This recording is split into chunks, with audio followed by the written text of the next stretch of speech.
ناظرین و سامعین، السلام علیکم ورحمۃ اللہ وبرکاتہ۔ اسلام کے سیاسی نظام کے حوالے سے اس سلسلہ گفتگو میں میں نے پچھلے لیکچرز میں یہ بات کہی تھی کہ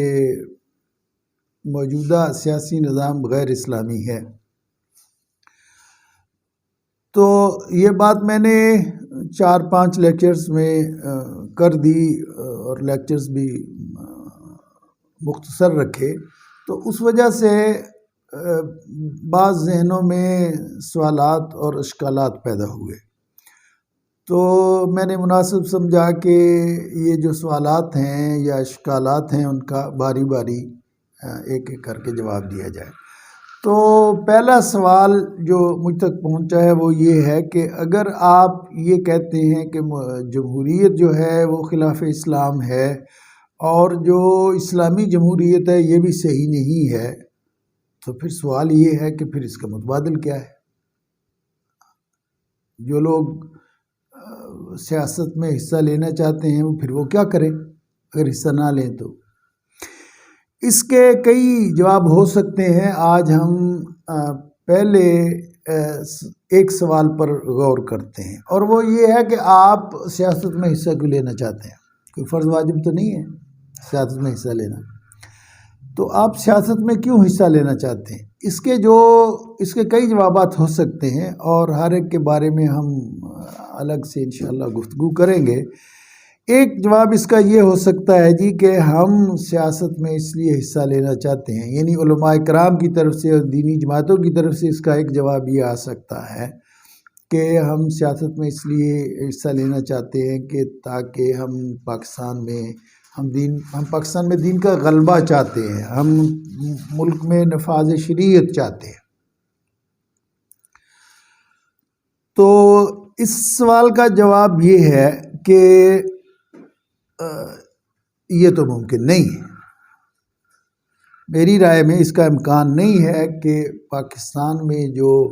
اسلامی جمہوریت ہے اس میں آپ حصہ لیں اور اس کے ذریعے آپ شریعت نافذ کر لیں یا اس کے ذریعے دین غالب ہو جائے۔ اس کے کئی وجوہ ہیں۔ اس میں سے پہلی وجہ تو یہ ہے کہ جیسا کہ میں نے عرض کیا کہ یہ جو اسلامی جمہوریت ہے یہ اس لیے غلط ہے کہ مغربی جمہوریت جو اس وقت دنیا میں نافذ ہے، اور مغرب کی سپر پاور جو ہے امریکہ اور اس کے حامی حلیف جو یورپ کے ممالک ہیں وہ اس کی پشت پر ہیں، اور اس کے پیچھے غیر اسلامی نظریات ہیں جیسے ہیومنزم، سیکولرزم، لبرلزم، کیپٹلزم، ایمپیریسزم وغیرہ۔ تو جب ہم اسلام اور جمہوریت کو ملائیں گے تو اسلام عملاً ہماری زندگیوں میں نافذ نہیں ہے، لیکن جمہوریت مغرب میں نافذ ہے، اور اس کے پیچھے وہ سپر پاورز موجود ہیں جو کہ اس کا غلبہ چاہتی ہیں۔ تو اس کے نتیجے میں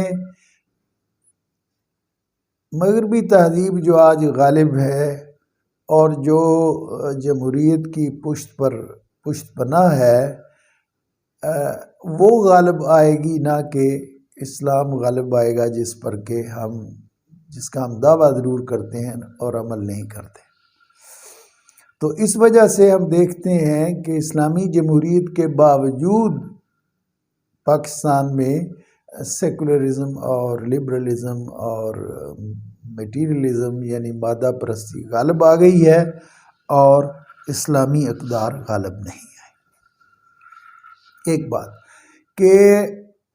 یہ ایک بات ہوئی کہ اسلام اور جمہوریت میں امتزاج نظری طور پر غلط ہے، اور اس کے نتیجے میں مغربی اقدار ہی غالب آئیں گی اس لیے کہ اس کی پشت پر غالب تہذیب۔ دوسری بات یہ کہ ہمارا تجربہ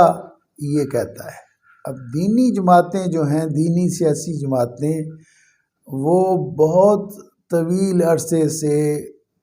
اسلامی جمہوریت کے نام پر ملک میں جد و جہد کر رہی ہیں۔ جماعت اسلامی نے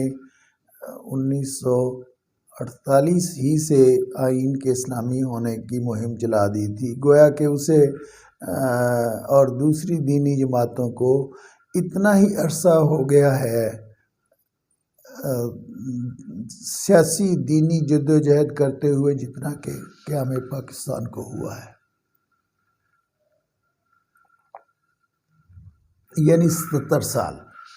اب اگر قیام پاکستان کے ساتھ ہی یہ جدوجہد شروع ہو گئی اور اب اسلامی جمہوریت کے اندر رہ کر جو دین کو غالب کرنے اور شریعت کو نافذ کرنے کی کوششیں، اسے 70 سال گزر چکے، جو کہ پون صدی سے بھی زیادہ ہے۔ تو اب آپ یہ فرمائیے کہ اگر پون صدی میں بھی آپ کامیاب نہیں ہو سکے تو آپ کو کیا ایک پون صدی اور چاہیے تجربہ کرنے کے لیے؟ تو دوسری وجہ جو میں نے عرض کی وہ یہ ہے کہ ہمارا تجربہ یہ بتاتا ہے پچھلے پون صدی سے زیادہ کا کہ اس جمہوریت پر عمل کرتے ہوئے دین غالب نہیں آ سکتا اور شریعت نافذ نہیں ہو سکتی۔ اس کی ایک اور وجہ جس کی وجہ سے اس ملک میں دین غالب نہیں آ سکتا اسلامی جمہوریت کے ذریعے، وہ یہ ہے کہ لوگ دینی جماعتوں کو ووٹ نہیں دیتے، جس کی وجہ سے وہ کامیاب نہیں ہو سکتے۔ اب دینی جماعتوں کو ووٹ کیوں نہیں دیتے، یہ ایک مستقل موضوع ہے، اس پر انشاءاللہ پھر کسی وقت ہم ایک خصوصی گفتگو کریں گے۔ اس وقت جو سرسری طور پر جس کا میں ذکر کرنا چاہتا ہوں، اس کی ایک وجہ یہ ہے کہ دینی جماعتیں جو ہیں وہ مسلک پرستی پر مبنی ہیں۔ ہر مسلک نے، ہر فقہی اور کلامی مسلک نے اپنی جماعت بنائی ہوئی ہے۔ حنفی دیوبندیوں کی اپنی جماعت ہے، حنفی بریلویوں کی اپنی جماعت ہے، اہل حدیث کی الگ جماعت ہے، بلکہ سب کی کئی جماعتیں ہیں۔ یعنی اب یہ عقل میں آنے والی بات نہیں ہے کہ آپ یہ اس بات کو نہ سمجھیں کہ جب ایک مسلک کا آدمی الیکشن میں کھڑا ہوگا تو دوسرے مسلک والا اسے ووٹ نہیں دے گا، اس لیے کہ مسلکی فرقہ واریت ہمارے ہاں موجود ہے، اور معاف کیجئے گا اس کی بڑی وجہ ہمارے علماء کرام اور ہماری دینی لوگ ہی ہیں۔ انہوں نے مسلک پرستی کو فرقہ واریت کا رنگ دے دیا ہوا ہے۔ اس کا نتیجہ یہ ہے کہ جب ایک مسلک کی جماعت کا کوئی آدمی الیکشن میں کھڑا ہوتا ہے تو دوسری مسلک والا اس کی مخالفت کرتا ہے، بلکہ بسا اوقات یہ ایک دوسرے کی مخالفت کرتے ہیں، اور نہ صرف ان کی جگ ہنسائی ہوتی ہے، نہ صرف وہ ناکام ہوتے ہیں، بلکہ دین کی بھی ہواخیزی ہوتی ہے۔ لوگ سمجھتے ہیں یار یہ کیسے لوگ ہیں، اگر یہ مخلص ہے تو آپس میں اکٹھے کیوں نہیں ہو جاتے؟ تو دینی جماعتوں کا یہ جو باہمی انتشار ہے اور مسلک پرستی ہے اور فرقہ واریت ہے اور ایک دوسرے کی ٹانگ کھینچنا ہے، ایک دوسرے کی مخالفت کرنا ہے، اس وجہ سے لوگ بد دل ہوتے ہیں۔ اور یہ بھی تجربے کی بات ہے کہ جب بھی یہ لوگ اکٹھے ہو جاتے ہیں کسی معاملے پر تو ان کو کامیابی مل جاتی ہے، جیسے کہ قادیانیوں کو غیر مسلم قرار دینے پر ہوئی۔ تو اگر یہ اکٹھے ہو جائیں تو جس طرح یہ ختم نبوت کے معاملے میں کامیاب ہو گئے، اس طریقے سے اگر یہ دین اور شریعت کے نفاذ پر اور اس کی بنیادوں پر اور اس کی چند ایسی چیزوں پر جو بہت کثرت سے ہیں، یعنی جو مشترکات ہیں، ان پر جمع ہو جائیں تو پھر ان کی ہواخیزی نہیں ہوگی اور ان میں انتشار جو ہے وہ لوگوں کو مضطرب نہیں کرنے۔ اچھا جی، دوسری وجہ جس وجہ سے لوگ ان کو ووٹ نہیں دیتے، اس کی ایک وجہ یہ بھی ہے کہ جو اصلاحی جماعتیں ہیں، تبلیغی دعوتی جماعتیں ہیں، وہ دینی اجتماعیت کو اہمیت نہیں دیتی۔ وہ اسلام کے سیاسی نظام میں کوئی کردار ادا کرنے کے لیے تیار نہیں ہے، وہ ملک کی سیاست میں کوئی کردار ادا کرنے کے لیے تیار نہیں ہے۔ تبلیغی جماعت ہے اور دعوت اسلامی ہے، تنظیم اسلامی بھی انتخابات میں حصہ نہیں لیتی، دینی مدارس والے بھی اجتماعی امور میں اور سیاست میں فعال نہیں ہوتے۔ تو یہ جو گویا کہ آپ کی آدھی قوت جو ہے، جو غیر انتخابی دینی جدوجہد کر رہی ہے، وہ ان لوگوں کو سپورٹ نہیں کرتی۔ ایک اور وجہ ان لوگوں کو ووٹ نہ ملنے کی یہ ہے کہ یہ اپنی پرفارمنس شو نہیں کر سکے۔ اس کی ایک مثال تو یہ ہے کہ انہیں MMA کی صورت میں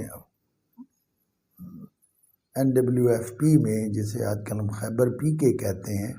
اس میں حکومت ملی اور یہ کوئی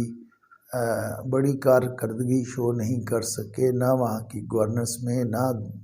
زندگی کے مختلف شعبوں میں، اور نہ ہی اسلامی غلبے اور نفاذ شریعت کے حوالے سے یہ کوئی بڑا کام کر سکے۔ بالکل کافی دیر بعد انہوں نے ایک حسبہ بل پیش کیا، اور وہ اس طرح پیش کیا کہ اسے حکومت نے اور سپریم کورٹ نے رد کر دیا۔ تو دوسری بات یہ ہے کہ ہمارے ملک میں جو سیاسی قوتوں کا کام ہے وہ اتنا اعلیٰ مقاصد کا حامل نہیں ہے جس طرح دوسرے ملکوں میں ہوتا ہے۔ ہمارے ہاں تو یہ ہے کہ آپ گلی محلے کا کام کریں، سڑکیں بنوا دیں، یا سڑکوں پہ لائٹیں لگوا دیں، یا کسی کو نوکریاں دلوا دیں، یا کسی کے تبادلے کروا دیں، یا تھانے کچہری میں کام آئے، تو یہ کام بھی ہمارے یہ سیکولر سیاسی لوگ یہ کام کرتے ہیں، لیکن ہماری دینی جماعتیں یہ کام بھی نہیں کرتی۔ تو ان وجوہ سے ان کو اقتدار نہیں ملا۔ ایک اور سبب ان لوگوں کے اقتدار نہ ملنے کا ہے، وہ یہ ہے کہ جو مغربی سپر پاورز ہیں، بلکہ اب تو اس میں چین اور روس کو بھی شامل کیا جا سکتا ہے، بلکہ وہ پہلے بھی اس میں شامل تھے، کہ وہ بھی اسلام نہیں چاہتی، وہ بھی اسلام کا غلبہ نہیں چاہتی، اور وہ ان کا اسلام اور مسلمانوں کا دشمن ہونا نہایت واضح ہے۔ ہماری آنکھوں کے دیکھتے جو وہ عراق پر جو حملے ہوئے، افغانستان کی جو تباہی ہوئی، لیبیا کی جو بربادی ہوئی، شام اور یمن جس طرح برباد ہو رہے ہیں، پاکستان اور ایران پر جو دباؤ ہے، اور افریقی ممالک میں جو دباؤ ہے، تو اس سے صاف ظاہر ہے۔ پھر وہ قرآن کی تعریف کر کے ایک محرف قرآن چھاپ کے تقسیم کر رہے ہیں، نبی کریم صلی اللہ علیہ وسلم کی جن سے مسلمان محبت کرتے ہیں اور ان کو آقا و مولا قرار دیتے ہیں، وہ ان کی تصدیق کرتے ہیں، ان کے کارٹون بناتے ہیں، قرآن کو جلاتے ہیں۔ تو مراد یہ ہے کہ اسلام اور مسلمانوں کا دشمن ہونا طاقتور مغربی ممالک کا اور ان کی خفیہ ایجنسیوں کا ایک نمایاں حقیقت ہے۔ پھر یہی نہیں، وہ پاکستان کے جو ہمارے حکمران ہیں اور دوسرے مسلمان ممالک کی بھی یہی صورتحال ہے۔ یہ ہمارے حکمران چونکہ فکری غلام ہیں، لہذا وہ ان کی کاسہ لیسی کرتے ہیں، اور ان کے ذریعے اقتدار میں اپنی حماقت کی وجہ سے ان کے ذریعے اقتدار میں آتے ہیں، ان کے ذریعے اقتدار کو محفوظ سمجھتے ہیں اور اس کو طویل کرنا چاہتے ہیں۔ تو اس وجہ سے وہ ہمارے حکمران اور ہماری خفیہ ایجنسیاں جو ہیں وہ بھی مغرب کی پیروی میں اور ان کے گماشتے بن کر دینی جماعتوں کے خلاف کام کرتی ہیں اور انہیں کامیاب نہیں ہونے دینا چاہتی۔ تو ان باتوں سے یہ صاف ظاہر ہے کہ جو دینی سیاسی جماعتیں ہیں وہ موجودہ جمہوریت کے اندر رہ کر اگر سمجھتی ہیں کہ وہ دین کو غالب کر سکتی ہیں، تو یہ ان کی غلط فہمی ہے۔ موجودہ جمہوریت اور اسلامی جمہوریت کے اندر رہتے ہوئے دین کا غلبہ اور شریعت کا نفاذ ممکن نہیں ہے۔ وآخر دعوانا الحمدللہ رب العالمین۔